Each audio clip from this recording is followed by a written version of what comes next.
NFC AFC Championship, lock it or leave it preview. Let's get into it. As always, I'm your host Cameron McPherson. With me is my boy Aaron Ackerman. How you doing today, brother? I'm feeling great. It's a little chilly down here in Florida, which is a nice change of pace. Really gets you in the football mood. So, pretty excited for these conference championship games and the eventual Super Bowl. Yeah, seeing Bourbon Street covered in snow today was absolutely crazy. Are we setting the stage for a potential Bills appearance? Perhaps maybe a little inkling there. Anyways, let's start with the NFC. Eagles Commanders. Not a lot of people expected Jayden Daniels to pull off the upset against Detroit last week, but here we are. They are going to go to Philadelphia and take on this juggernaut Eagles team. What are some of your initial thoughts? Well, my first thought is what's the weather going to be like? Naturally. If it's not so great, I think that favors the Eagles heavily. If it's a little nicer out, Jayden Daniels can throw the ball. I think he's a better passer than Jalen Hurts. So I think that benefits them. But if it stays cold like this, I really like the Eagles in their ground game and a lot of tush push action. They can really move the ball in the short yardage situation. So I think the bad weather we've been seeing favors the Eagles. No, I definitely agree. Interested to see how mobile Jalen Hurts is in this game. We know he finished last week's exhibition matchup with that brace on his left knee, so perhaps that could limit some of his mobility. But let's talk about what everybody wants to talk about. Saquon Barkley. His over-under for yards on this game for the NFC Championship game right now is set at 130 and a half, highest in NFC Championship history. What do you think about that one? I think it's about right. I usually don't like the big rushing totals, but I think this one might be on the nose. Saquon's been, for all the grief I give running backs, he's been excellent this year behind that really solid Awesome. Philly O line. I don't know. What do you think? No, I definitely agree. As far as what it's going to take for the Commanders to pull off the upset, I know you mentioned the weather, but I really think they have to be able to extend the play. And if Jay Daniels has to be able to run the ball effectively against this Eagles team, if they're going to stand a chance regardless.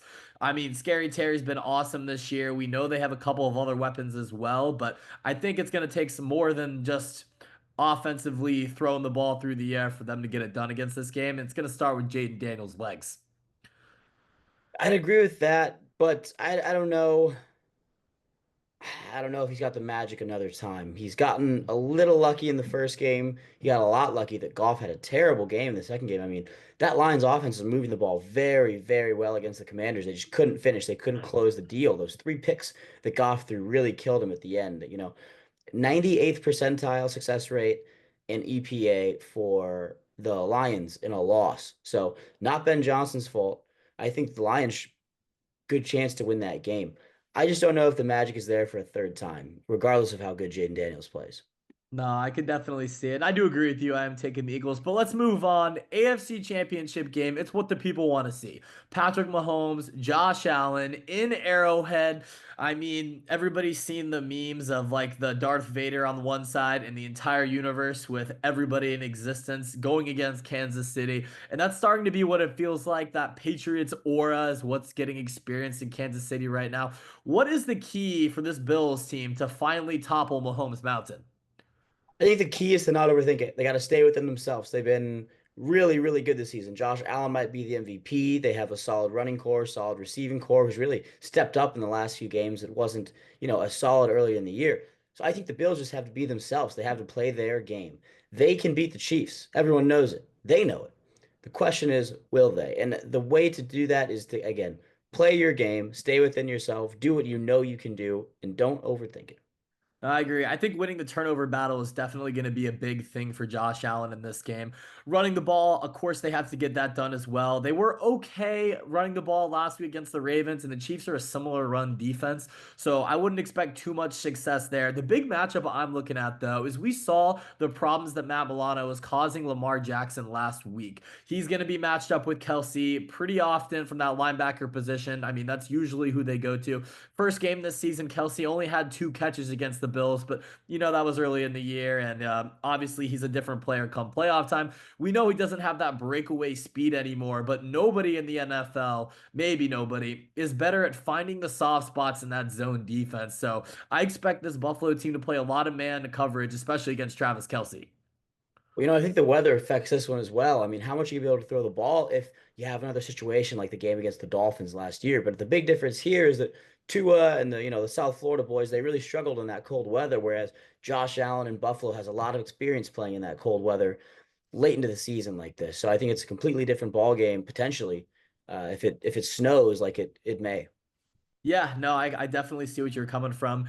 And especially that's not a good look if you're the Kansas City team. I know you're at home, but this run game has been quite suspect thus far in the playoffs. Pacheco hasn't been the same since he came back from his broken leg. You can just tell by the lack of touches he's getting. And the Kareem Hunt still can get it done in the red zone, but he's not going to go over 100 yards. It's just that's not who he is anymore. And so I mean, it's really going to come down to Patrick Mahomes' magic, honestly. To the Chiefs' credit on the flip side, their rush defense has been very, very good this year. So you could see a little battle of that, little James Cook versus the Chiefs defense. I think they could do a lot of stuff, not necessarily a wildcat kind of vibe, but a lot of get Josh out of the pocket, get him loose, let him run over some guys, see what happens there. Just because you got to do what you can to win. And I know, it's the Chiefs, right? They're It's the tough to beat. Chiefs. They're tough to beat. But if anyone can do it, it's Josh Allen and these Buffalo Bills. They have the skill set, they have the talent. If anyone can do it, it's going to be them. All right. I mean, I know you made your pick with the Eagles, so I need your official prediction for the AFC Championship game. Are we going to ride with the Bills? You going to ride with the Chiefs? I'm going to ride with the Bills in this one. And I think they're going to win the Super Bowl. I think they're going to win this game in a close one, and they're going to trounce whoever wins the NFC. And Josh Allen is going to get his Super Bowl. I agree with you. I do think the winner of this game will go on to win the Super Bowl, but I learned my lesson a long time ago. I will never be betting against Patrick Mahomes, especially at a home playoff game. I'm going to ride with the Chiefs. I think we're going to see a rematch of the Chiefs Eagles, which is what nobody wants to see if we're being honest, but that's what I think. Any last thoughts before we sign off here? No, I think we pretty much covered everything. I'm really looking forward to this slate of games again. We had a nice slate this past weekend, so can't wait to see how this goes and really looking forward to getting out to Tampa for Gasparilla. If any of our subscribers or followers are listening to this and are going to be up there, feel free to hit us up. We're not hard to find. So we'll see you there. Absolutely. You said it best. Thanks for listening, guys.